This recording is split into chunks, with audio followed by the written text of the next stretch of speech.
Hello, dear friends. I'm Advocate Ketuki Paushe. I'm here to conduct legal awareness program.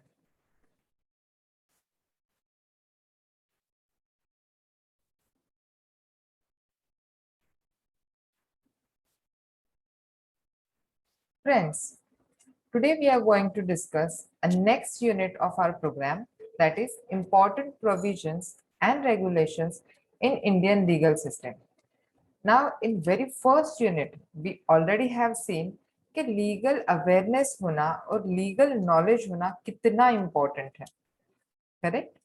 So let's see, we'll begin with our topic, that is common provisions and regulations you must know. तो हमने ये तो देखा है कि क्यों important है हमें सारे rules regulations, Indian legal system या जुडिशरी के प्रोविजंस, एक्ट क्या क्या है, ये सब पता होना बहुत जरूरी है. So let's begin with some examples. Okay, suppose अगर आप कॉलेज जा रहे हैं आपके थ्रू योर बाइक, ओके, और आपने हेलमेट नहीं पहना है, घर से निकलते ही पहले ही सिग्नल पे अगर आपको ट्रैफिक पुलिस रोक देती है और आपको फाइन चार्ज करती है क्योंकि आपने हेलमेट नहीं पहना है, व्हाट डू यू थिंक कि क्या हो सकता है? कॉलेज तक पहुंचते पहुंचते अगर 2-3 बार ऐसे सिग्नल पे ट्रैफिक पुलिस ने आपको रोका, then can they charge you again and again कि आपने हेलमेट नहीं पहना? इस वजह से क्या वो आपको फिर से चार्ज कर सकते हैं? नेक्स्ट एग्जाम्पल, कॉलेज के बाद ऑफ कोर्स आप कोई ऑफिस ज्वाइन करेंगे या तो कोई बिजनेस स्टार्ट करेंगे या किसी न किसी प्रोफेशन में जाएंगे. अगर आप कहीं ऑफिस में जॉब कर रहे हैं और आपके ऑफिस ने आपको पे नहीं किया, आपको सैलरी ही नहीं दी, 1 मंथ हो गया सैलरी नहीं दी, सेकेंड मंथ में भी सैलरी नहीं दी, तो इन दैट केस आप क्या कर सकते हैं? आपके पास क्या राइट्स है और लीगल में मतलब एज पर लीगल प्रोविजंस क्या क्या है? इन दैट केस आप कैसे सीख करेंगे आपके राइट्स? एंड थर्ड एग्जाम्पल, अगर आप स्टूडेंट है या तो just because of job you need to shift your place और आपको कहीं पे रेंट से रहना पड़ रहा है, इन दैट केस टेनेंट के क्या क्या राइट है? अगर जो ओनर है घर का, क्या वो आपको कभी भी घर से बाहर निकलने के लिए कह सकता है, घर खाली करने के लिए कह सकता है, या तो आप आपके साथ किसी और को भी एज ए टेनेंट रख सकते हो?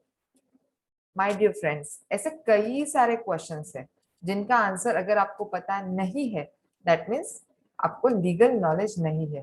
सो because of lack of legal awareness and lack of some common and basic legal provisions, हमें पता नहीं होते, इसलिए हमें ये सारे क्वेश्चंस आते हैं.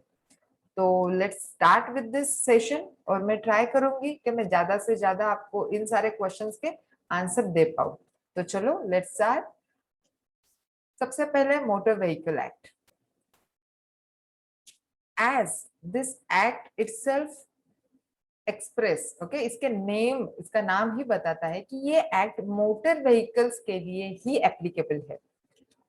If vehicles which do not have a motor do not fall under the umbrella of the motor vehicle act. मतलब ऐसे जो भी व्हीकल्स है जिनको, जो भी व्हीकल्स है जिनमें मोटर ही नहीं है, तो they will not fall under this act. That means इस एक्ट में जो जो प्रोविजंस है, जो जो लॉ है, रेगुलेशंस है, वो सारे उन व्हीकल्स को एप्लीकेबल नहीं होंगे जिनमें मोटर नहीं है. अगर कोई क्राइम होता है तो पनिशमेंट जो भी इस एक्ट में दी गई है वो भी एप्लीकेबल नहीं होगी. मोटर व्हीकल एक्ट में ही we have seen so many cases, specially in the end of December, drink and drive. तो माय डियर फ्रेंड्स, लीगली तो ये बैन है ही, drink and drive is not allowed, but as a common sense भी हमने drink and drive नहीं करना चाहिए, because you are playing with your life. और एट लास्ट घर पे अपना, अपनी फैमिली है, अपने फैमिली मेंबर्स है जो अपना मतलब they are waiting for us that will return to home. और ड्रिंक एंड ड्राइव जैसे लीगली प्रोहिबिटेड है वैसे ही ये मॉरली भी प्रोहिबिटेड है. आप अपनी खुद की जान भी रिस्क में डाल रहे हो, खतरे में डाल रहे हो, और उसके साथ किसी और के भी. सो under section 185 and 202 it is expressly said that at the time of driving, if your 100 ml of blood contains more than 30 mg of alcohol, then the police can arrest you without a warrant. So my dear friends, अगर ये condition arise होती, आपकी test ली गई और आपके 100 ml blood में अगर 30 mg से ज्यादा या उतना अल्कोहल मिलता है, तो उस पुलिस ऑफिसर को जरूरत नहीं है कि वारंट की, वो वारंट लेके आए एंड देन आपको अरेस्ट करे, तो वो विदाउट वारंट भी आपको अरेस्ट कर सकता है. The next provision is helmet. हम सबको पता है कि हेलमेट कितना जरूरी है. So there is no excuse to wear a helmet. Under section 129 कहता है wearing the helmet is must for two-wheelers rider. Yes, it is again for your safety of life. And under section 128 ये कहता है this act limits the maximum two riders on the bike. आपको क्या लगता है, ये प्रैक्टिस होता है, ये रूल फॉलो किया जाता है? अगर आप रोड पे देखेंगे तो नहीं, ये रूल फॉलो किया ही नहीं जाता है, और इसके लिए बहुत सारे एक्सक्यूजेस होते हैं कि हम 2 ही लोग हैं, फिर बच्चों को कहाँ रखे, या तो शॉर्ट डिस्टेंस पे जा रहे हैं फ्रेंड्स तो चलो 3 लोग चले जाते हैं. तो नहीं, ये इलीगल है, ये एक्ट टोटली इलीगल है. More than 2 riders are not allowed on bike and to wear helmet is compulsory. Now my dear friends, helmet ये कोई फैंसी चीज नहीं है कि मुझ पे सूट नहीं होता, या मुझे अच्छा नहीं लगता, या मुझे सफोकेट होता है. ठीक है, तो try to find some alternative, but always wear helmet and follow this act, maximum 2 riders on a bike. Next motor vehicle act में प्रोविजन दी गई है, अगर आपको जब भी आप ड्राइव कर रहे हैं, police officer, traffic police officer अगर आपको रोकता है, then he can not snatch your keys. Okay, so this law also says that if the traffic police officer snatches the key from the car or motorcycle, it is illegal. It is totally illegal. Police officer आपको रोक सकते हैं, side में bike लगाने के लिए कह सकते हैं, they can ask for your licence, for the papers of your vehicle. अगर आप रॉन्ग वे में ड्राइव कर रहे हैं, या तो आपने सिग्नल ब्रेक किया है, या तो आप ओवर स्पीड में हो, तो ट्रैफिक पुलिस ऑफ कोर्स आपको रोक सकते हैं, आपको फाइन चार्ज कर सकते हैं, बट वो आपके जो कीज है वो स्नैच मतलब खींच नहीं सकते आपसे, वो जबरदस्ती या बाइक पे लगे हो वहां से वो खींच के नहीं ले सकते हैं. It is a illegal act. You have the full right to launch a legal proceedings against the officer, और वो ऑफिसर को इसके लिए पनिशमेंट भी मिल सकती है. The next is Code of Criminal Procedure. So this is very important provision given in CRPC. So कोई भी वुमेन को अरेस्ट नहीं किया जा सकता सनसेट टू सनराइज के between.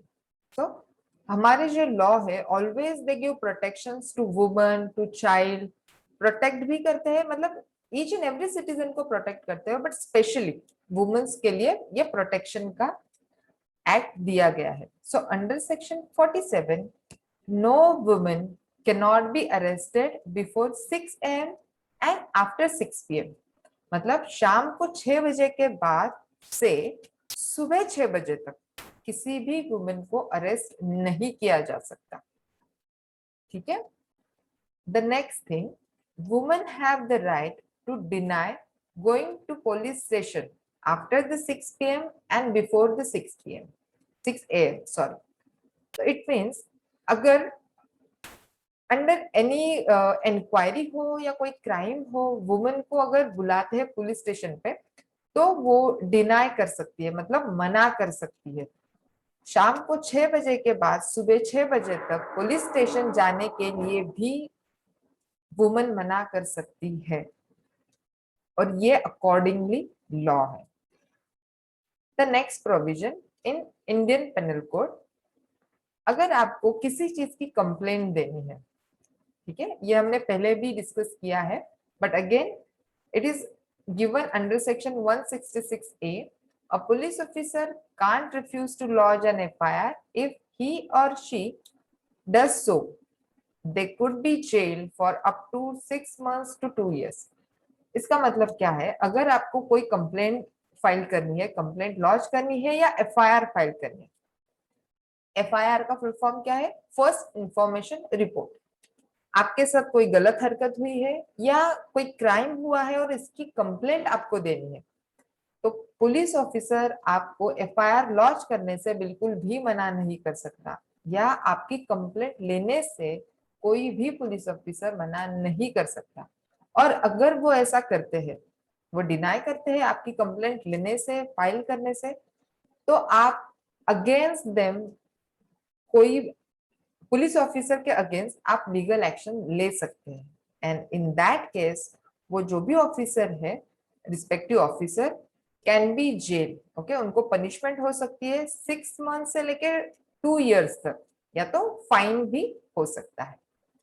Now very very important provision, a woman can lodge an FIR at any police station irrespective of the place of crime and the cops cannot refuse। तो मैं आपको ये explain करती हूँ। कोई woman है, जब वो FIR या कंप्लेंट लॉन्च करने जाती है, तो ये जरूरी नहीं कि जहां पे क्राइम हुआ है वही उसी जुरिस्डिक्शन के या तो उसी पुलिस स्टेशन में जाके उसको कंप्लेंट फाइल करनी है, नहीं, ये बिल्कुल भी जरूरी नहीं है। नियर बाय वो जो भी वुमन है, उसके नियर बाय जो भी पुलिस स्टेशन होगा, वहां पे जाके वो अपनी कंप्लेंट फाइल कर सकती है। और कोई भी पुलिस ऑफिसर आपको ऐसा करने से मना नहीं कर सकते। पुलिस ऑफिसर ऐसा नहीं कर सकते कि क्राइम यहाँ पे तो हुआ नहीं है, आप उस पुलिस स्टेशन में जाओ जहाँ पे क्राइम हुआ है और वहां पे आपकी कंप्लेंट हो, तो नहीं। ये प्रोविजन है जीरो FIR के। जीरो FIR मतलब क्या, कि क्राइम जहां पे हुआ है तो उस जुरिस्डिक्शन को छोड़ के आप कहीं भी, आप जहां हो नियर बाय उस पुलिस स्टेशन में आप कंप्लेंट फाइल कर सकते हैं। तो FIR का आपको नंबर मिलता है, एक पर्टिकुलर नंबर होता है।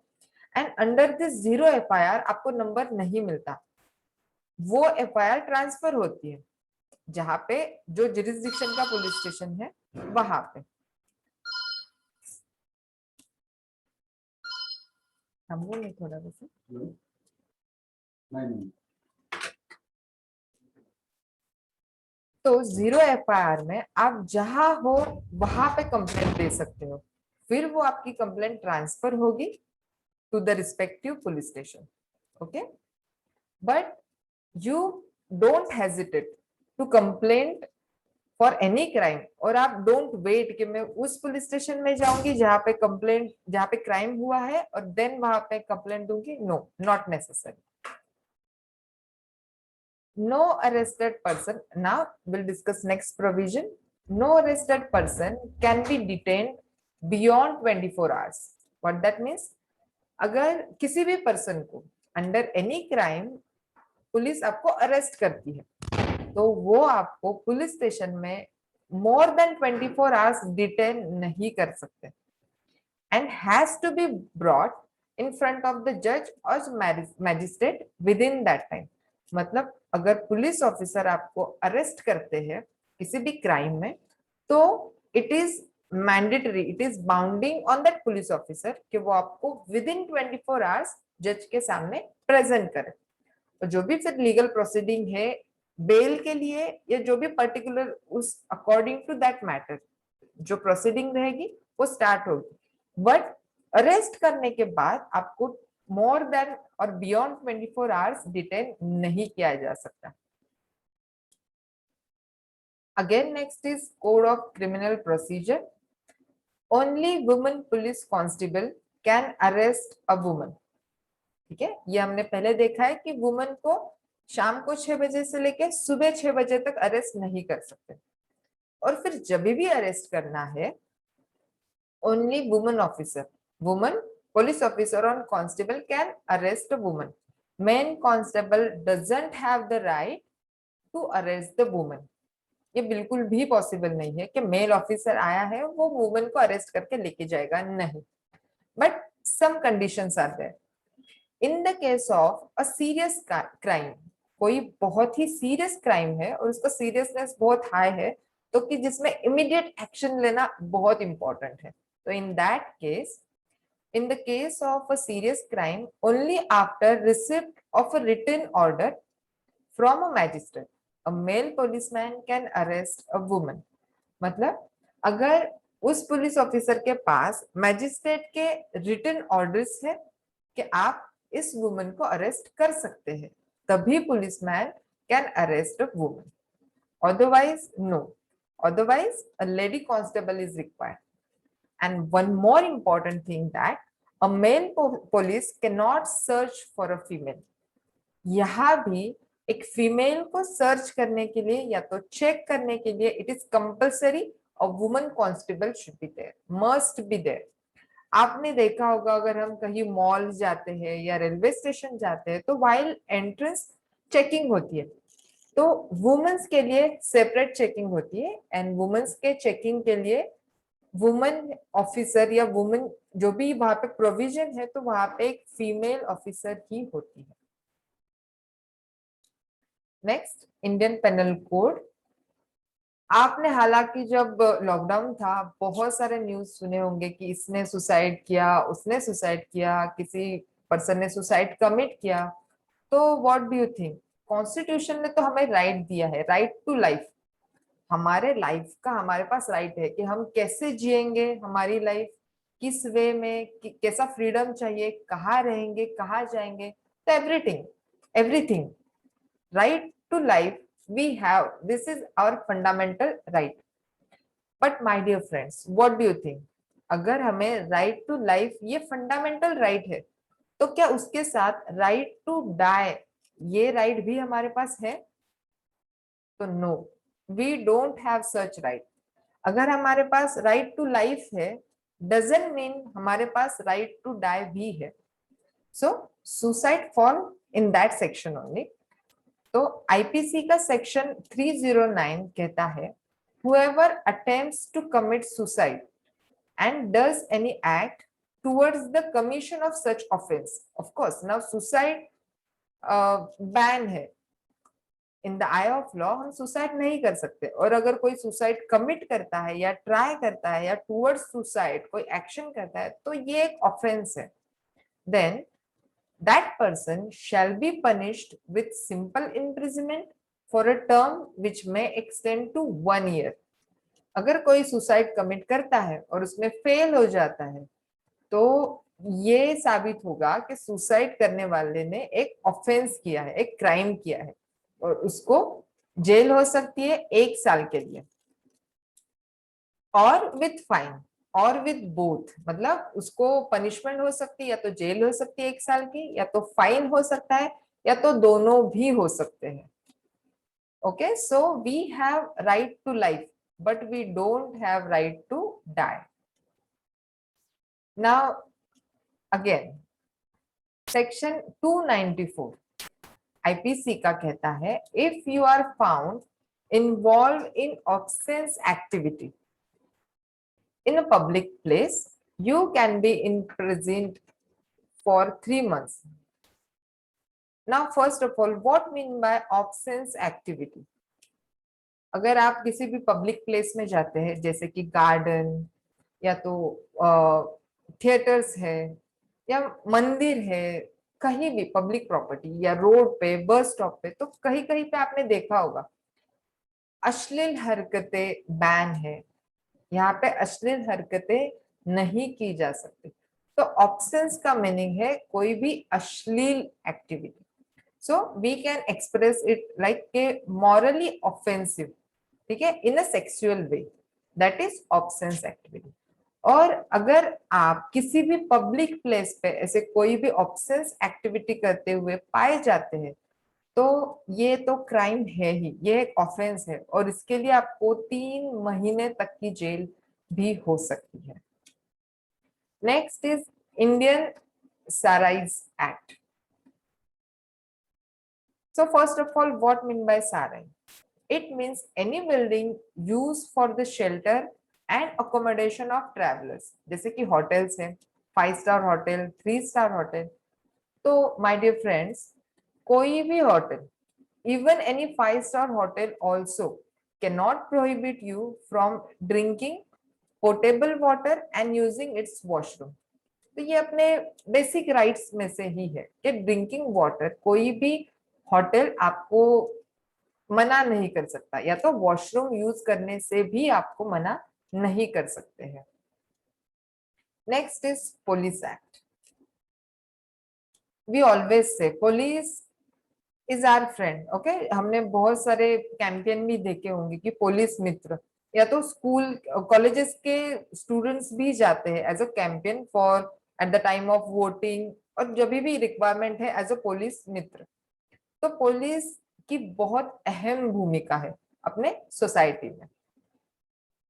अ police officer is always on duty weather ही और शी वेयरिंग अ यूनिफॉर्म और नॉट. मतलब कोई भी एक पर्सन है, हम उसको कब आइडेंटिफाई करते हैं कि जब वो यूनिफॉर्म में हो. पुलिस ऑफिसर जब उसके यूनिफॉर्म में है तब we can identify, yes he is a police officer. But police officer हमेशा ऑन ड्यूटी रहते हैं. उनकी ये ड्यूटी है टुवर्ड्स द सोसाइटी. तो अगर वो यूनिफॉर्म में हो या ना हो, वो हमेशा ऑन ड्यूटी ही होते हैं. What that means, if a person makes a complaint to the officer, okay, he or she could not say that he can't help the victim because he or she is not on duty.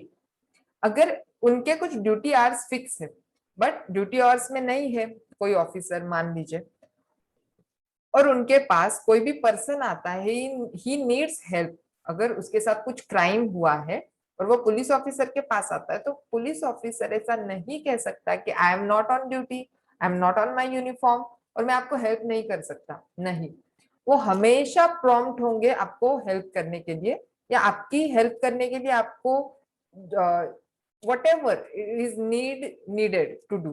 Okay, और वो ये excuse नहीं दे सकते कि they are not on duty.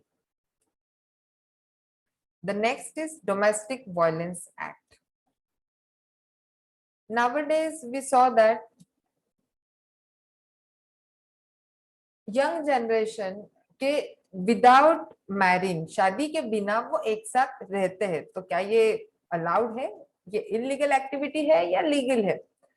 तो court ने ये clear किया है, if a young boy and a young girl want to live together in a live in relationship, they can do so because it is not illegal. But जब तक ये voluntary act है, वो लड़का है लड़की दोनों भी वॉलेंट्री एक साथ रहना चाहते हैं, तभी ये लीगल माना जाएगा. किसी को आप फोर्सफुली फोर्स नहीं कर सकते लिव इन रिलेशनशिप में रहने के लिए.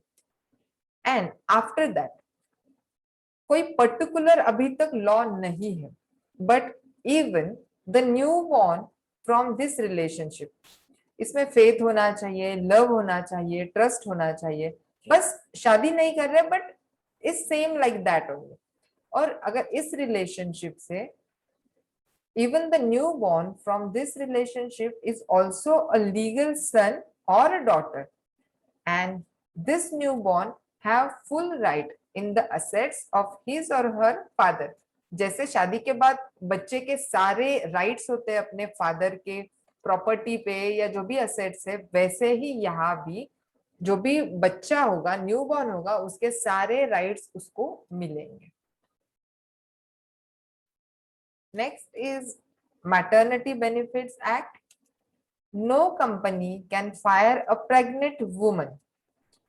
It may be punishable by a maximum of 3 years of imprisonment. What that means? अगर कोई लेडी प्रेग्नेंट है तो कोई भी कंपनी उस लेडी को या उस वुमन को काम से निकाल नहीं सकती ऑन दैट ग्राउंड कि शी इज प्रेग्नेंट. ये नहीं हो सकता, it is not allowed.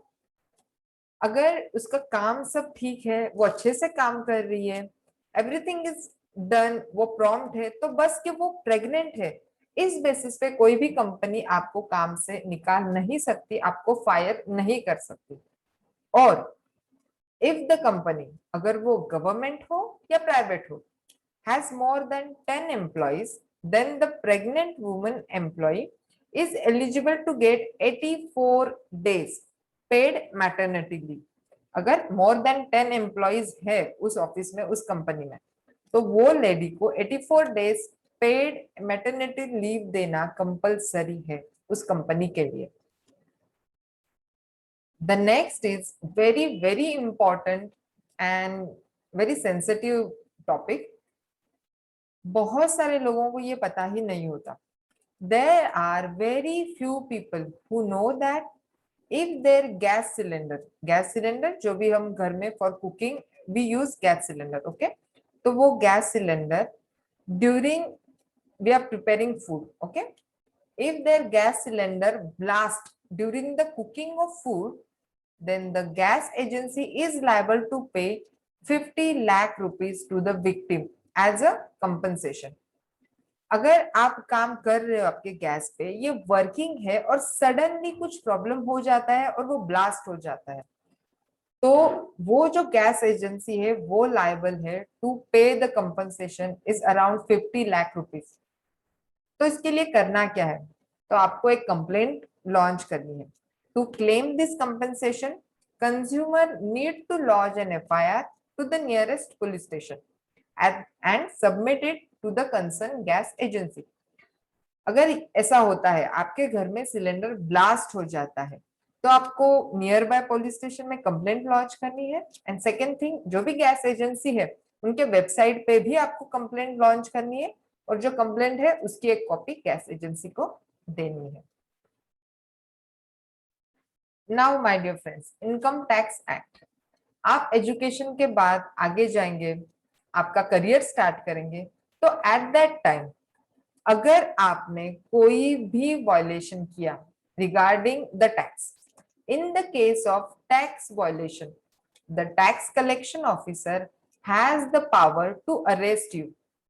Tax collection officer के पास ये पावर्स है कि वो आपको अरेस्ट कर सकते हैं, but before arresting you he और she will have to send a notice to you, ठीक है? But under this violation of tax आपको अरेस्ट भी हो सकती है। Only tax commissioner decide how long you will stay in the custody of them, and उसके बाद आप ऑफ कोर्स लीगल रेमेडी है, आप जो भी लीगल हेल्प है, लीगल एड है, उसके लिए एक्सेस कर सकते हो। Again the motor vehicle act, जैसे हमने फर्स्ट एग्जांपल लिया था, क्या हो सकता है, if you are fine for a crime like riding without helmet और फॉर एनी अदर रीजन, अगर आपको फाइन हुआ तो then you will not be fine for the same reason in the same day. अगर आपको फाइन हुआ है, आपके पास उसकी रिसिप्ट है, अगर नेक्स्ट उसी जर्नी में या उसी डे में आपको फिर से रोका जाता है, तो आप वो रिसिप्ट दिखा सकते हो कि आपने पहले से ही ये फाइन पे किया है, तो उस डे में इन द सेम डे आपको सेम रीजन से चार्ज नहीं होगा। बट आप एक बात समझ लीजिए, इसके लिए आपके पास वो रिसिप्ट होना बहुत जरूरी है। Maximum retail price act, so dear friend just see this image. आपने ये एक्सपीरियंस किया होगा, अगर आप किसी शॉप में जाते हो, कोई कोल्ड ड्रिंक या कोई आइसक्रीम आप परचेस करते हो, ठीक है? अगर वो आइसक्रीम पे एमआरपी है 100 रुपीज और शॉपकीपर आपको बोलता है कि इसका प्राइस है 105 रुपीज, आप उनको पूछते हो एमआरपी तो 100 रुपीज लिखा है, तो 105 रुपीज कैसे हुआ? तो शॉपकीपर बोलता है, अरे हमने इसको फ्रीज भी तो करना है, रेफ्रिजरेटर लगा है, कूलिंग इफेक्ट है, ये कहाँ से आएगा? मेंटेनेंस चार्ज है, हमें ये देना पड़ता है अपने पॉकेट से। तो व्हाट डू यू थिंक, जो भी शॉपकीपर है उसका कहना सही है? नहीं, जो भी कूलिंग है, फ्रीज है, ये सब इंक्लूसिव है एमआरपी में। दैट्स व्हाई फुल फॉर्म है maximum retail price, and MRP it is included with the tax. ठीक है। तो एमआरपी से ज्यादा 1 रुपया भी कोई भी शॉपकीपर चार्ज नहीं कर सकता, not a single penny. Any shopkeeper can't charge more than the price printed price on any commodity, but consumer को ये राइट दिया गया है, consumer has a right to bargain for less than the printed price of the commodity. ठीक है, but shopkeeper never ever ask you for the excess charge than the MRP. ये आपको ध्यान रखना है। Next is limitation act. अगर my dear friends आपके office में आपको सैलरी नहीं दी जा रही है, इन दैट केस आप क्या कर सकते हैं? आपके पास कोई लीगल राइट्स है, ऐसे कोई लीगल प्रोविजंस है? तो yes, if your office does not pay you, then you have the power to file an FIR against it within 3 years। मतलब आपको सैलरी नहीं दी जा रही है, उसके बाद within 3 years कभी भी आप FIR फाइल कर सकते हो अगेंस्ट दैट कंपनी और दैट ऑफिस, आप कंप्लेंट लॉन्च कर सकते हो। But if you report after 3 years you will not get anything for the due। ये है लिमिटेशन एक्ट। और ऐसे लिमिटेशन एक्ट में बहुत सारे चीजों के लिए लिमिटेशन दिए गए हैं कि विद इन लिमिटेड टाइम, कितने विद इन क्या टाइम है लिमिटेशन, क्या आप वो कंप्लेंट फाइल कर सकते हो। अगर लिमिटेशन टाइम अगर ओवर हो जाता है तो उसके बाद you will not get any legal remedy. That's why ये लिमिटेशन टाइम बहुत ज्यादा इंपॉर्टेंट है। Next is registration of document. जैसे मैंने कहा, आपको या हमें नहीं पता होता कि कौन सा डॉक्यूमेंट किस तरह से रजिस्ट्रेशन किया जाना चाहिए या किस बॉन्ड पेपर पे ये रजिस्टर होना चाहिए। हमें लगता है चलो रेंट एग्रीमेंट ही है, 100 रुपीज के स्टैम्प पेपर पे हो जाएगा, बट नहीं, it is not allowed। Registration of all legal agreements related to immovable property worth more than ₹100 is compulsory। Now what mean by immovable property? ऐसी जो जो चीजें हैं जो मूव नहीं हो सकती are known as immovable property. जैसे घर है, कोई पीस ऑफ लैंड है, तो इनके जो भी एग्रीमेंट्स होंगे वो मोर देन 100 रुपीज के बॉन्ड पे ही हो सकते हैं, आप 100 के बॉन्ड पे ये नहीं कर सकते। So these included lease agreements, sale deeds और गिफ्ट डीड्स। अगर आपको इस तरह से एग्रीमेंट, ये इसमें से कोई भी एग्रीमेंट करना है तो जो चीज है, जो प्रॉपर्टी है, अकॉर्डिंग टू दैट जितनी भी स्टैम्प ड्यूटी है वो आपको पे करनी होगी। और अगर आप 100 के स्टैम्प पे ऐसे कोई भी एग्रीमेंट करते हैं तो वो वॉइड माना जाएगा, इलीगल माना जाएगा, वो कंसिडर नहीं किया जाएगा। Now as per the Maharashtra rent control act, आप जब भी किसी भी घर में एज अ रेंट पे लेते हैं, एज अ रेंट टेनेंट रहते हैं, तो जो रेंट एग्रीमेंट है ये रिटन होना बहुत जरूरी है। ओरल एग्रीमेंट कंसिडर नहीं किया जाएगा। It is essential to have a written agreement between tenant and the owner. Tenant मतलब कौन? जो रेंट पे रह रहा है, एंड ओनर जिसका वो घर है। For the law to safeguard the interest of both the parties. Okay, दोनों भी पार्टी के जो भी राइट है वो सिक्योर करने के लिए आपका जो रेंटल एग्रीमेंट है वो रिटर्न होना बहुत जरूरी है। वो रिटर्न होना इसलिए जरूरी है कि जब वो रिटर्न होगा, जो भी टर्म्स कंडीशन अग्री हुए हैं यू एंड बिटवीन ओनर, वो सारे इन रिटर्न होंगे इन द फॉर्म ऑफ, और आपके साइन होंगे। That means you are agreed, okay, you both are agreed with that clause. An oral agreement is not legally binding and no one should ever settle for it। Yes, so it is very, very important to have a written agreement। Next provision is that registration of agreement। अब ठीक है, आपने written agreement कर लिया, but इसको registration किया ही नहीं है, अगेन यहाँ पे लीगैलिटी लैक हो रही है, तो रजिस्ट्रेशन भी उतना ही इंपॉर्टेंट है। Ideally, one should register the rent agreement in case of dispute।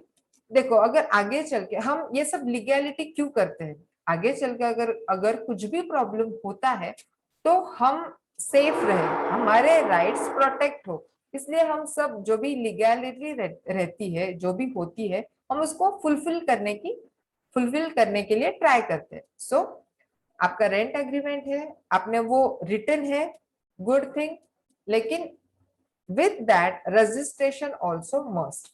सो अगर आगे चल के कोई भी डिस्प्यूट होता है in between you and owner, तो क्या हो सकता है? In case of disputes, unregistered rent agreement are not considered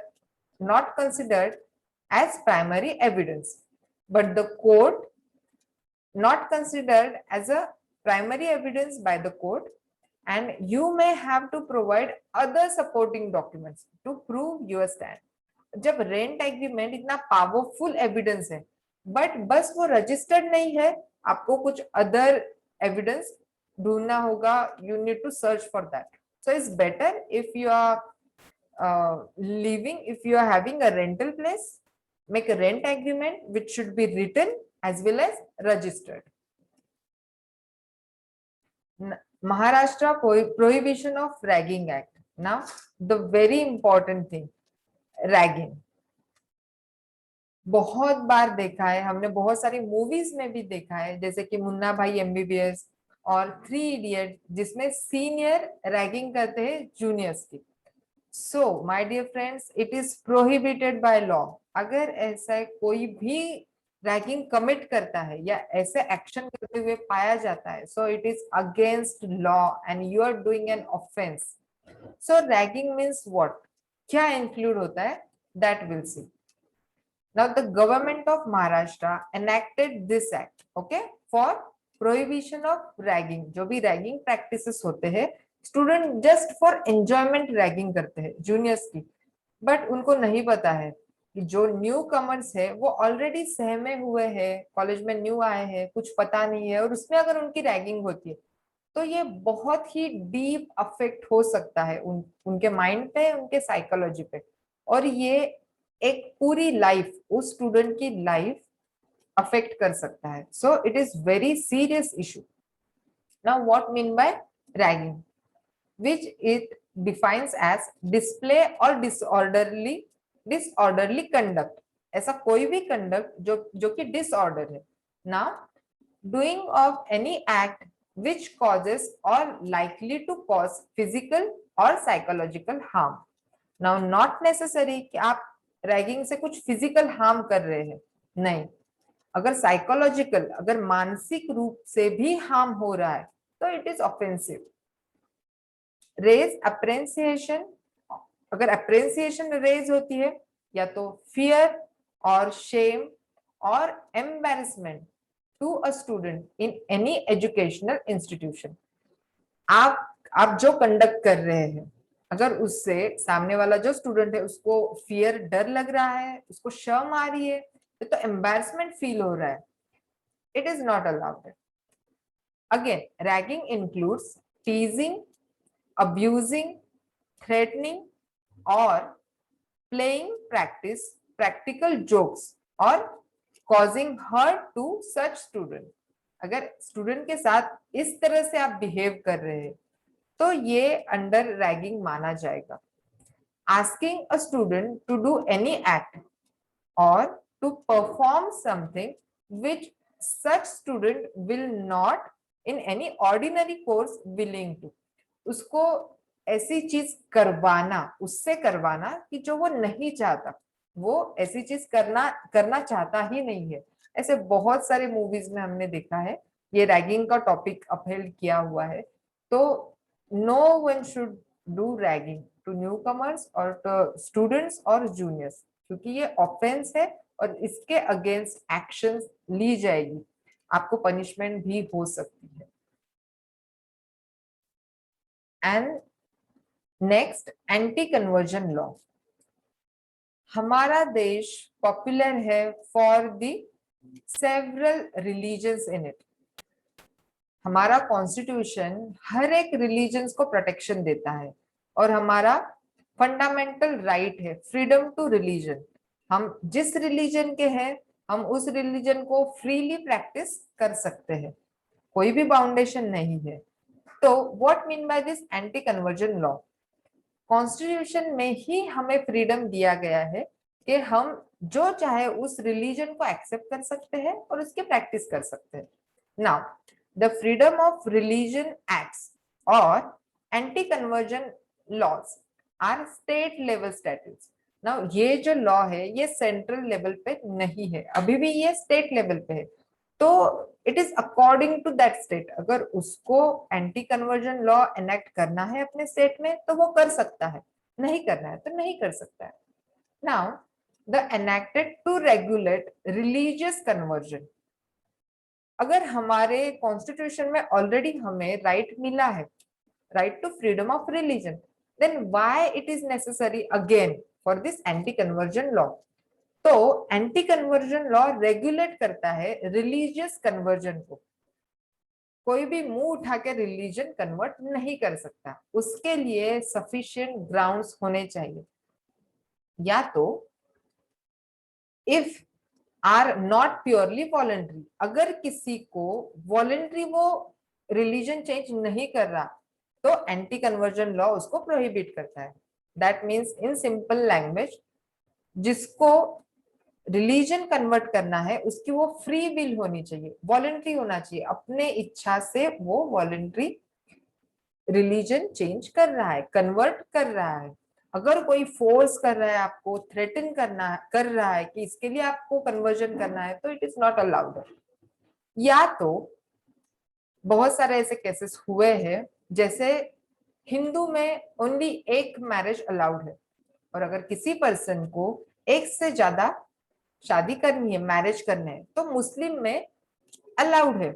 अगर किसी पर्सन को दो शादी करनी है और वो हिंदू है, हिंदू में वो दो शादी कर ही नहीं सकता, तो just for enjoying polygamy, polygamy means what, more than one marriage, वो मुस्लिम रिलीजन को एक्सेप्ट कर रहा है या कन्वर्ट हो रहा है मुस्लिम रिलीजन में टू एंजॉय द पॉलीगमी, तो ये अलाउड नहीं है। अगर आपको रिलीजन कन्वर्ट करना है तो उस रिलीजन में फेथ भी होना उतना ही जरूरी है। Just to enjoy certain things you can't convert the religion. Such laws, now it is limited to the state level. So such laws were first enacted by the state of Odisha and the Madhya Pradesh. अभी भी पूरे India में सारे state ने ये law enact नहीं किया है। There are limited states who are enacted such laws. But अगर आपकी किसी रिलीजन में श्रद्धा है, फेथ है, और तब आप वॉलंटरी कन्वर्ट करना चाहते हैं तो आप कर सकते हैं, कोई भी रोक टोक नहीं है, ये आपको कॉन्स्टिट्यूशन ने राइट दिया हुआ है। Now dear friends, thank you for your attention, and if you have any query, any questions, any doubt regarding this, then questions are welcome. You can ask questions, and thank you very much to, I hope I have given you some values, I have added you some values, and I hope कि ये session आपको useful हो, and thank you very much for giving me opportunity to share my knowledge.